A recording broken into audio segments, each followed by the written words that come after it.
Israel का triple attack, Yemen, Tehran, Gaza में धमाके।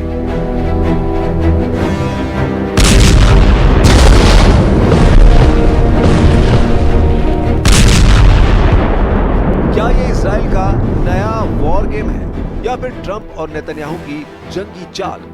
वॉशिंगटन में नेतन्याहू और ट्रंप की मीटिंग से ठीक पहले जिस तरह से इजरायली सेना ने यमन, ईरान और गाजा पर हमले किए हैं, उसने एक बार फिर भयानक जंग शुरू करने के संकेत साफ दे दिए हैं। हाथ मिलाते ट्रंप और नेतन्याहू की तस्वीरें आने से पहले ही सुबह सुबह यमन के हूती विद्रोहियों पर इजरायली वायुसेना ने भयंकर हमले किए हैं। दावा किया गया है कि इजरायल ने ऑपरेशन ब्लैक फ्लैग के तहत हूती के उन ठिकानों पर हमले किए हैं जहां 10 दिन पहले ईरान से बहुत बड़ी संख्या में बैलिस्टिक मिसाइलें पहुंची थी। हम आपको दिखाने जा रहे हैं कि कैसे अमेरिका और इजरायल ने वार्ता से पहले यमन, गाजा और तेहरान में जोरदार धमाके किए हैं। हम आपको ये भी दिखाने जा रहे हैं कि प्रधानमंत्री नेतन्याहू कैसे राष्ट्रपति ट्रंप पर दबाव बना रहे हैं कि ईरान पर एक बार फिर से जोरदार हमला किया जाए। सबसे पहले देखिए, इजरायली सेना ने ट्रंप और नेतन्याहू की मीटिंग से ठीक पहले यमन पर इतना बड़ा हवाई हमला क्यों किया है। इजराइल का ऑपरेशन ब्लैक फ्लैग, यमन पर खूनी हमला। जुलाई 2025 को ईरान के सुप्रीम लीडर अली खामेनेई जैसे ही जनता के सामने 21 दिन बाद आए, सबसे पहले यमन के हूती विद्रोहियों ने अमेरिका और इजराइल पर बड़े हमले की धमकी दी। लेकिन इस धमकी के 48 घंटे के बाद इजरायली वायुसेना ने अपने जंगी जेट से हूती विद्रोहियों के उन ठिकानों पर भीषण हमले किए हैं जहां हूती के हथियार, तेल भंडार और बेहद महत्वपूर्ण ठिकाने हैं। मुहर्रम के दौरान यमन के हूती विद्रोहियों के खिलाफ इजराइल के ऑपरेशन ब्लैक फ्लैग ने कोहराम मचा दिया है।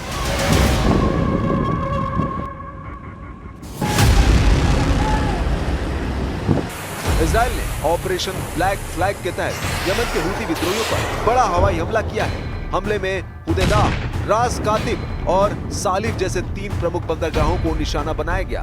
हूती विद्रोही इन ठिकानों से ईरान से हथियार मंगवाकर इजराइल के खिलाफ साजिश रच रहे थे। इजरायली हमले का केंद्र यमन के हुदैदा, रास ईसा और सालिफ बंदरगाह रहे, जहां से हूती विद्रोही कथित रूप से ईरान से हथियार मंगवाकर इजराइल और उसके सहयोगियों पर हमले की साजिश रच रहे थे। इजरायली वायुसेना ने यमन में हूती विद्रोहियों के खिलाफ बड़े पैमाने पर हवाई हमले किए हैं।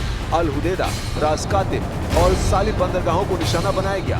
ये बंदरगाह हूती विद्रोहियों के लिए रणनीतिक और आपूर्ति के लिहाज से अत्यंत महत्वपूर्ण है। इजराइल का कहना है कि ये हमले हूती समूह द्वारा किए गए हमलों का जवाब है और दुश्मनों पर हमले जारी रहेंगे।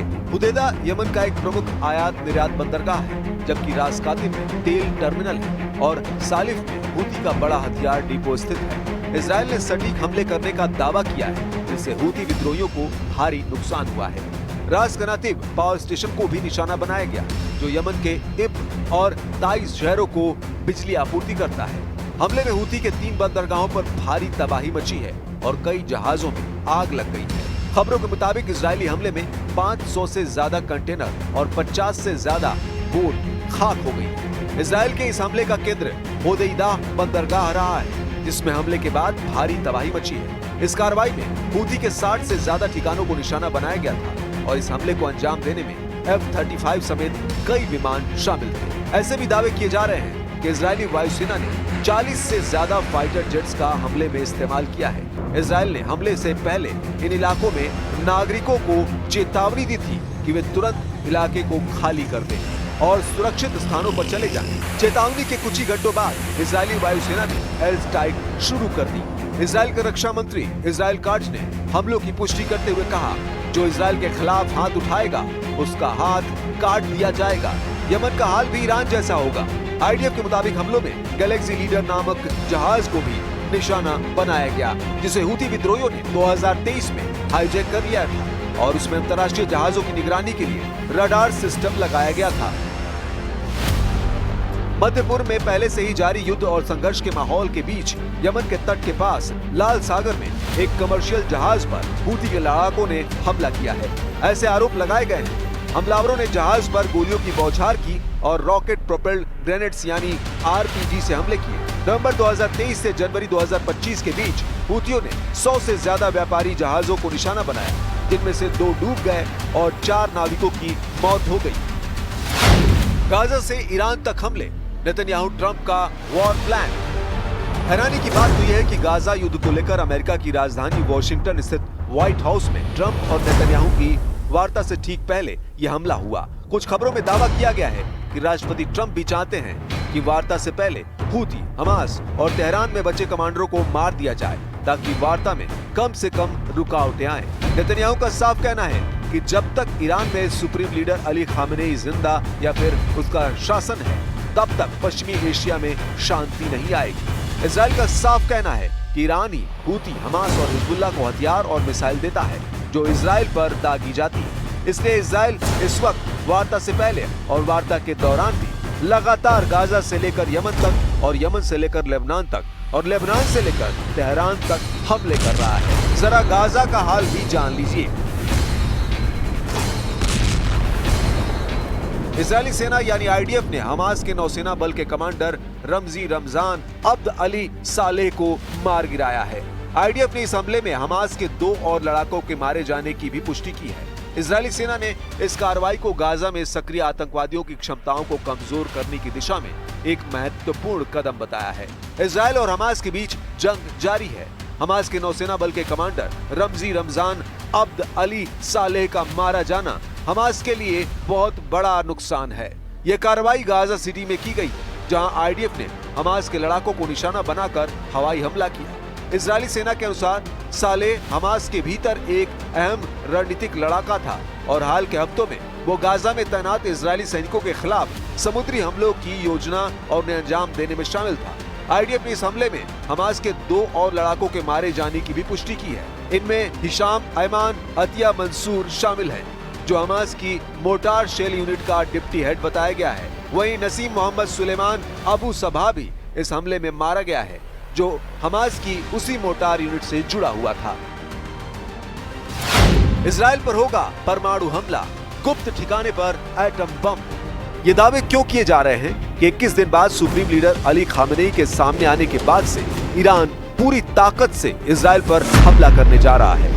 हम आपको इन दावों से जुड़ी 2 खबरें एक के बाद एक दिखाते हैं। पहली है ईरान के परमाणु बम से जुड़ी, जिसका सबसे बड़ा सबूत अंतर्राष्ट्रीय परमाणु एजेंसी IAEA के बयानों और सबूतों से मिल रहा है। हम आपको बता दें, 22 जून को अमेरिका ने ईरान के 3 परमाणु ठिकानों फोर्दो, नतांज और इस्फहान पर भयंकर हमले B-2 बम वर्षकों से किए थे, जिसमें दावा किया गया था कि ईरान के 3 परमाणु ठिकाने पूरी तरह से तबाह हो गए हैं। लेकिन बाद में अमेरिका की रक्षा खुफिया एजेंसी यानी DIA ने दावा किया है कि फोर्दो एटमी ठिकानों को वैसा नुकसान नहीं हुआ है जैसा दावा किया जा रहा है। इस दावे के बाद ईरान के एटमी ठिकानों से गायब हुआ 408 किलो संवर्धित यूरेनियम को लेकर इजराइल और अमेरिका में हड़कंप मच गया। अब दावा किया जा रहा है कि ईरान एटम बम बनाने के बेहद करीब है, जिसके संकेत साफ मिल रहे हैं। 13 जून को ईरान पर इजरायली हमला होते ही सुप्रीम लीडर अली खामेनेई गुप्त स्थान पर चले गए थे। दावा किया जा रहा है कि 14 जून को ही खामेनेई को खुफिया अड्डे पर पहुंचा दिया गया था। 12 दिन की भीषण जंग के बाद खामेनेई मुहर्रम के मौके पर 5 जुलाई को तेहरान में अपने देश की जनता के सामने पूरे कॉन्फिडेंस के साथ सामने आए। 86 साल के खामेनेई ने इस मौके पर कोई भाषण या बयान नहीं दिया, जिसके बाद कयास लगाए गए कि खामेनेई परमाणु मिशन को लेकर कुछ बड़ा करने जा रहे हैं। इसका पहला संकेत ये है कि ईरान ने अपने फोर्दो, नतांज और इस्फहान परमाणु ठिकानों पर मरम्मत का काम बेहद तेज कर दिया है। खबर यह भी है कि ईरान एक गुप्त एटमी अड्डे पर परमाणु बम बनाने में जुटा है। अगर ईरान परमाणु बम का परीक्षण कर देता है तो यकीन मानिए ये इजराइल के वजूद के लिए सबसे बड़ा खतरा होगा। रिपोर्ट के दावों के मुताबिक ईरान 3 से लेकर 5 एटम बम से इजराइल को तबाह कर सकता है। दावा किया जा रहा है कि ईरान को प्रत्येक गन टाइप डिवाइस के लिए 75 से 120 पाउंड के बीच अत्यधिक समृद्ध यूरेनियम की आवश्यकता होगी। दावा किया जा रहा है कि फतह-1 ठोस ईंधन वाली हाइपरसोनिक मिसाइल से एटमी हथियार इजराइल पर दागे जा सकते हैं। दावा किया गया है इजराइल को कवर करने वाली बैलिस्टिक मिसाइल ढाल यानी एयर डिफेंस ईरान की फतह-1 मिसाइल को रोकने में असमर्थ है। यानी ईरान परमाणु हथियार से लैस फतह-1 मिसाइल से 100% अपने टारगेट को तबाह कर सकती है। अगर ऐसा हुआ तो ईरान इजराइल पर 3 से 4 परमाणु मिसाइलें दाग सकता है। जो इजराइल के वजूद पर भारी पड़ सकती है।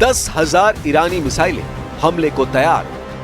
अब सवाल उठता है कि ऐसे हालात में अमेरिका और इजराइल क्या ईरान पर दोबारा हमला करने का जोखिम उठाएंगे, क्योंकि 12 दिन की भीषण जंग में ईरान 13 से 17 जून तक इजराइल से हारता नजर आया है। लेकिन 17 जून से लेकर 23 जून तक लगभग 7 दिन में उसने अपनी बैलिस्टिक और हाइपरसोनिक मिसाइलों से इजराइल को तबाह करके रख दिया। ईरान की सेजिल, खैबर और खुर्रमशहर मिसाइलों से इजराइल को सबसे घातक नुकसान हुआ है। हम आपको द टेलीग्राफ में छपी वो रिपोर्ट दिखाते हैं जो साबित करती है कि ईरान ने अपने मिसाइल हमलों से इजराइल को भयानक नुकसान पहुंचाया है। द टेलीग्राफ ने 5 जुलाई को प्रकाशित एक रिपोर्ट में दावा किया कि ओरेगन स्टेट यूनिवर्सिटी के शोधकर्ताओं के रडार उपग्रह डेटा से साबित होता है कि हाल ही में 12 दिन तक चले युद्ध के दौरान ईरान ने इजराइल के 5 सैन्य ठिकानों को बुरी तरह से तबाह किया है, जिसकी खबरों को इजराइल ने छिपाया है। डेटा से पता चलता है कि 6 ईरानी मिसाइलों ने कब्जे वाले फिलिस्तीन के उत्तरी, मध्य और दक्षिणी क्षेत्रों में इजराइल के सैन्य लक्ष्यों को सफलतापूर्वक मारा, जिसमें टेल नोफ एयरबेस, एक रसद साइट और एक खुफिया केंद्र शामिल है। टेलीग्राफ के अनुसार इजरायली सरकार ने खबरों पर सख्त सैन्य सेंसरशिप लगाकर खबरों को छिपाया है। हकीकत में ईरान की कम से कम 50 मिसाइलों ने इजराइल में भारी तबाही मचाई है। अब इजराइल के लिए सबसे बड़े खतरे की घंटी यह है कि ईरान 10,000 मिसाइलें बनाने जा रहा है, जो इजराइल के लिए काल साबित हो सकती है। आईडीएफ के सूत्रों का कहना है कि 13 जून को जब इजराइल ने ईरान पर हमला किया तो तेहरान के पास 2500 बैलिस्टिक मिसाइलें थी, लेकिन वो बड़े स्तर पर मिसाइल निर्माण में लगा है। ऐसे में आईडीएफ की खुफिया टीम का अनुमान है कि ईरान के पास 2026 तक 6,000 मिसाइलें हो जाएंगी। अगस्त 2027 तक ईरान के पास 8,800 और साल 2028 में किसी भी समय ये 10,000 के आंकड़े को पार कर जाएगी। ऐसे हालात में अगर ईरान मिसाइलों से एक साथ हमले कर देता है तो ईरान की मिसाइलें इजराइल के लिए किसी परमाणु बम से कम नहीं होंगी। ईरान की मिसाइल पावर का लोहा प्रधानमंत्री नेतन्याहू और राष्ट्रपति ट्रंप दोनों मान चुके हैं। अब ऐसे हालात में अगर ईरान एटम बम भी बना लेगा तो ये इजराइल और अमेरिका के लिए गंभीर खतरा साबित होगा। खबर तो ये भी है कि ईरान ने चीन से 40 से ज्यादा J-10C लड़ाकू विमान खरीदने का रास्ता साफ कर लिया है। दावा यहां तक किया जा रहा है कि इजराइल पर बड़ा हमला करने से पहले ही ईरान ने अपने देश में रूस और चीन से मिले एयर डिफेंस सिस्टम और खुफिया हथियारों को तैनात कर दिया है। ईरान मिसाइल और एटमी पावर के साथ साथ अपनी एयर फोर्स को मजबूत करना चाहता है, इसलिए चीन से ईरान J-10C लड़ाकू विमान खरीद रहा है। वैसे भी चीन ईरान को बहुत बड़ी संख्या में हथियार पहले ही दे चुका है। इधर ईरान ने दावा किया है कि 12 दिन की जंग में ईरान ने केवल 25% मिसाइलों का इस्तेमाल किया है, जबकि 75% मिसाइलें इजराइल पर हमला करने के लिए तैयार हैं।